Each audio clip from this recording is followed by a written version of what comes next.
Good morning, this is Rachel Baxter. It's Thursday morning, November 26, 2020, and I want to share with you a dream that the Lord gave me early this morning. The Lord kind of yesterday I just felt this kind of heaviness, and I felt this awareness about what's going on between America, Israel, and Iran. And I don't know if you've seen news articles or seen different, it's almost like instigation, like I see articles or media almost like instigating, kind of propositioning that Trump would want to start a war to keep himself in office, and a war with Iran. And so anyway, Israel has been bombing proxy forces, whatever you want to call them, in Syria. They actually, yesterday, their time, they bombed people, soldiers or whoever they are, in Damascus. And so the Lord had spoken to me, 5 years ago about Damascus will be hit and Iran will shake. And the Lord was pointing to something. And so 5 years ago, I honestly really knew nothing about the Middle East. I knew nothing about the Middle East. And so, I've learned a little bit just because the Lord's spoken to me about, wanting to teach me about even the history of the land. And then as I studied Israel and the nation and all of that. So anyway, I've got a heaviness. And so I felt last night, I was just literally vegging out, resting, and the Holy Spirit said, everything is about to change. Kind of like broke in, that's the way the Lord does it, that still small voice. It's not a thought of your own. You're like, I was just watching a movie or whatever. And then the Lord speaks, and it's like, okay. And I knew he wanted to speak to me. And so I kind of asked, like, is it okay, Lord, if I finish watching what I'm watching, And so later that night, once we got the kids to bed last night, I got alone with the Lord and spent time with him. And I was expecting him to give me a word to write, because that's what he does a lot. And so I waited on him, and he spoke to me about me and my destiny and his love for me and all that, which my heart needed to hear. But he didn't give me a word for anyone else, and so I just felt like it was okay to go to sleep. So as I laid my head on the pillow, I said to the Lord, Lord, you had said to me in the past multiple times that I've been called to see that which is coming upon the earth, that I've been called to see. And I said, Lord, I really can't see right now. I need you to show me, Lord. And I asked him, Lord, would you give me a dream tonight that would confirm what you've been speaking to me about Iran, if you remember, I've got another video on November 1st where the Lord spoke to me and used the analogy of Iran as a leopard waiting to attack. And since then, the Lord has spoke to me about, our country is much more vulnerable than we even know. And so I have just this imminency in my spirit, in my heart. It feels this imminent thing. But I've also learned that when the Lord moves on you, it can feel imminent, and it can also take years. God began showing me things back in 2014, and so it's been 6 years. And I believe that what he's shown me is accurate. Now, what I might think it's going to be, or where I might think it's going to go, or whatever, the Rachel part of it can get it wrong, but the God part of it is right. God is God. He is good. He speaks, and we just have to seek him for the understanding and the wisdom of what does it even mean that he's showing us. So anyway, I don't get a lot of dreams. I used to dream a lot, and I really haven't for a number of years. So I think it's pretty special that he gave me this dream. And so I want to share it with you. And again, you take this to the Lord.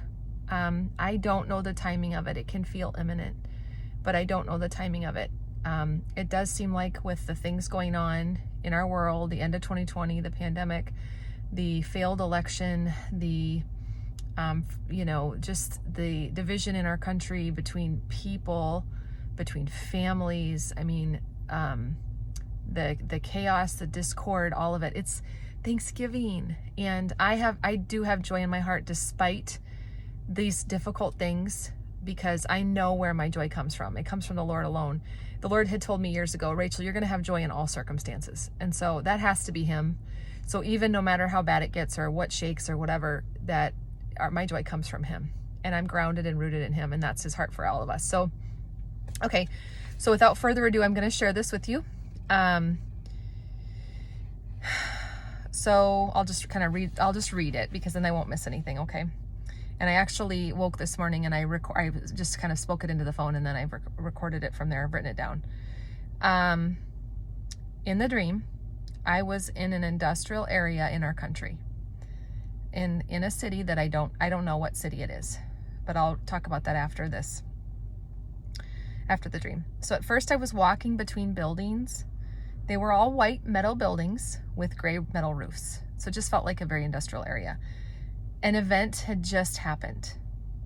It was as if the dream began right after that event that had just played out, or like right when it played out. And then it was like I came out of it. So I was disoriented from what had just happened, like everyone else. So this was first person. I was in the dream, first person, experiencing this myself. I saw other people walking between the complex of buildings, all confused and dazed. We were all covered in a light coat of some substance, like dust. It wasn't as thick as ash. In this industrial or manufacturing area, people were wearing white lab coats, and some were in hard hats. Whatever had just happened occurred in daylight, as people were just going about their jobs. So it was something that literally just took everyone by surprise. People were just at work doing what they do, and it was like I was dropped into this, this location, this building, this complex of buildings, this manufacturing environment. I didn't know what city we were in. I had the sense that we were some distance away from where the explosion had occurred.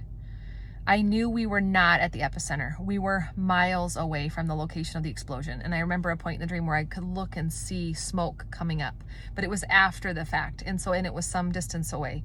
So even though we were miles away from the location of the explosion, we had still been impacted. I believe had all been knocked to the ground. Whatever had happened, this explosion that had happened knocked everyone to the ground. And it was like we were all just kind of getting up and looking around and coming out of it with this substance, with this kind of light covering on us like dust. There were no sirens or any sense that anyone was coming to help anytime soon. So it was eerily quiet, like everything had just stopped. I hadn't seen the explosion, but someone else did. That person tried to explain to me what they had seen, but they were so shocked by what had happened. They did tell me that kind of explosion, what happens is that radiation comes out from it. And so we were all being exposed to radiation. And I walked up the stairs into one of the buildings, and I noticed that there was some equipment in the building. And my background is I'm an engineer, and I came out of manufacturing. So it wouldn't be uncommon for me to walk into a manufacturing plant or whatever. But I noticed that there was not any power. Again, it was just eerily silent. I looked around and I was still in shock. A man stood in front of me about 10 feet away, and I faced him. He'd gone through what we'd all gone through, but he was inside the building, and so he wasn't covered in any dust. But he seemed to understand it and had a lot of peace. So I would say in this dream, this man he was wisdom and peace from the Lord. Like I just stood there and listened, and there was peace. He was releasing peace into the situation. And so while I stood there, he was reciting a psalm, one of the psalms. And he explained that what we went through was the fulfillment of this particular psalm. So I thought that was interesting. And at that point, I realized that I was going to die. He said to me, the Lord is so good that our bodies are ashes to ashes and dust to dust. And for some reason, at that point in the dream, I pictured in my mind that my body was going to be ground up. And I thought to myself that I didn't want to die like that, like in a grinder, feeling that pain and experiencing that. And I asked the Lord, would you just let me pass away from the radiation poisoning? So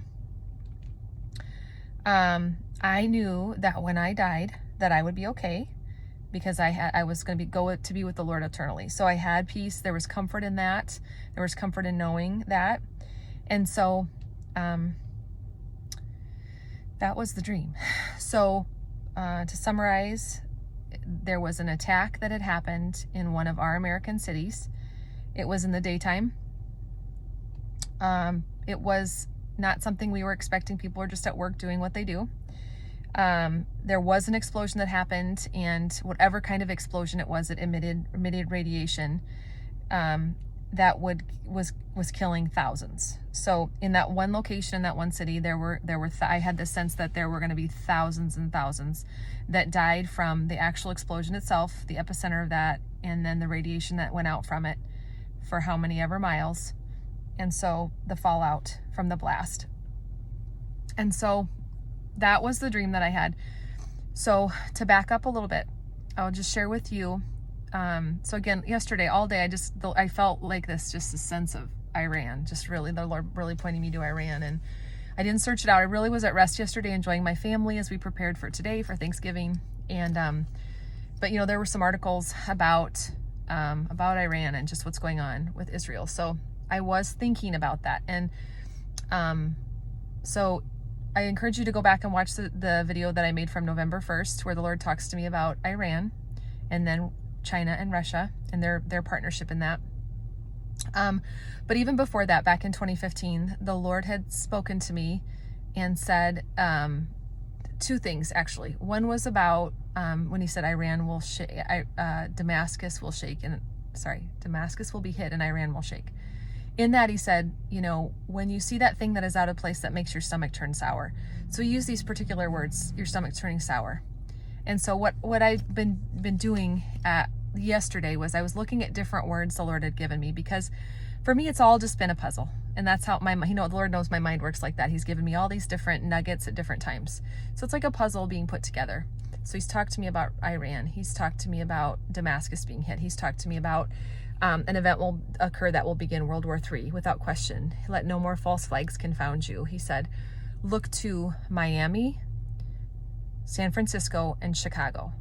So he's told me since that, so it's been 5 years, he's told me to watch those three cities. So that was before. So I don't know that what I saw in this dream is going to happen in one of those three cities, but the Lord has talked to me about those three cities before, and watching that an event would occur that would begin World War III. And in that word from the Lord, where the Spirit of the living God comes to you, is how he referred to himself. That's the only other time he's referred to himself that way, apart from when he spoke to me on November 1st. So that's why those words are kind of joined together in my heart. And,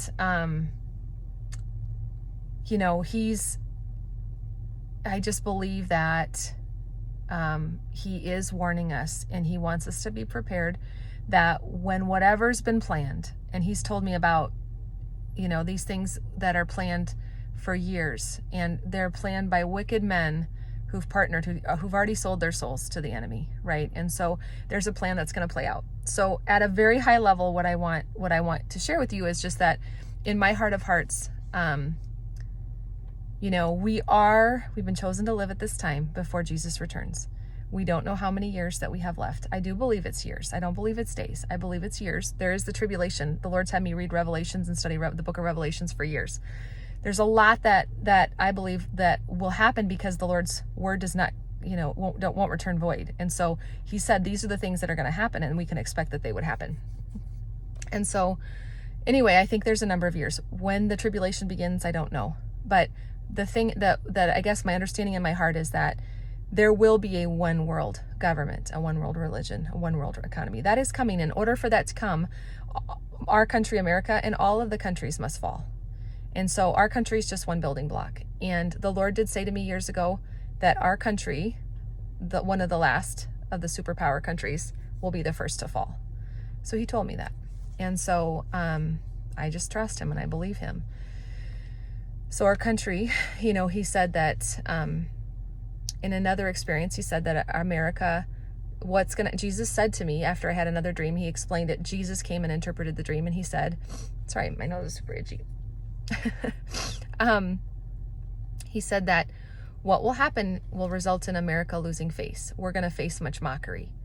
And then there will be internal division, and then we will be attacked from externally. And so if you look at where we are right now, I just saw an article where they quoted a rabbi, and the rabbi was basically speaking about the absolute mockery that our country is experiencing right now because of a lot of reasons, but especially because of the election, because of what's happened around the election, that we're a laughing stock, that we're being made a mockery. And our president, Trump, right now, he is very, very vulnerable because of what's going on. Our country is very vulnerable because of what's going on. And so, there's just a lot of pieces to that puzzle. And so there is more internal division coming, but there's also this place of, even if Iran does do it, or Iran is blamed for doing this, there is a place where internally there are people that are plotting against Americans, who are plotting against our own country, right? And so I think that's the thing about the false flag. What's really going on? And the Lord will show us as we seek him. The Lord will show us, and to be honest, we don't have to understand everything. And that's been a place of growth in me, learning to just trust the Lord. I don't have to understand how it all plays out. I don't have to even understand what's going to happen next. I just have to trust the Lord. I just have to cling to him. I just have to come to him daily and have intimacy with him and be in relationship with him, because he will guide me into all righteousness. He does have plans for us, for his people, and he will protect us. And even amidst all of this difficult stuff, he will protect us. So I believe the Lord gave me this dream, but this isn't going to happen to me. I believe the Lord put me in this experience to show me what's going to happen, but this is not my destiny. I know that the Lord will protect me and my family, because he's shown me that, and he's shown me, the things that are to come, and that I have a role in that. So anyway, I'm sharing that with you. Be in prayer, pray for the safety of people. The Lord wishes that not one would perish. And so when these terrible events happen, that are going to happen, because even just to clarify for you, in that experience back in 2015, Jesus said, do not pray against this, because this is the Lamb of God is speaking this. He's saying, this is going to happen. So there's a place in us, we don't always understand the ways of God. And so how do I know how to pray? What should I pray against? What should I pray against? Well, that's where you have to be in relationship with the Lord and let him give you his heart. And when you don't know what to pray, then you pray in the Spirit. You pray in tongues and you pray in the Spirit, and you let your spirit intercede for you. And so the Lord has cautioned me to not pray against his will, but to pray for people, that his people would be at safety, that his people would come to him before it's too late to pray. So, all right, bless you guys. Happy Thanksgiving.